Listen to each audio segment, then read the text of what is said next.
matanong ko lang pala, kaugnay ito, Senator Risa Hontiveros, totoo bang meron kayong insertion na 750 million sa inyong sa budget nitong taon na to? Hindi ako makapaniwala eh.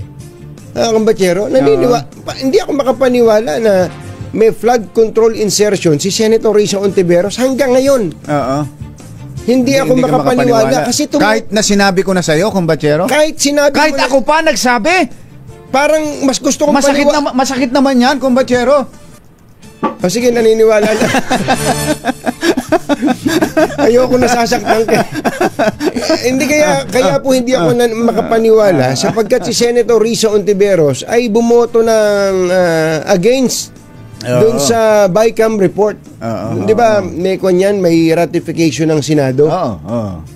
Yung pagkatapos ng yung BICAM report, ibabalik sa Senado at pagbobotohan, iraratify.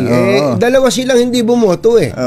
Si Senator Risa saka si Senator Coco Pimentel, pareho silang dalawang opposition. Nasa minority. Kaya hindi ako makapaniwala na meron siyang insertion. Baka ang na flood control na flood control. Baka iniisip niya hindi, ano lang to. Yun ang ceremonial function lang ng opposition. Ganon? Baka parang ganon. Ministerial sa parte ministerial. nila. Kaya lang, yun nga eh.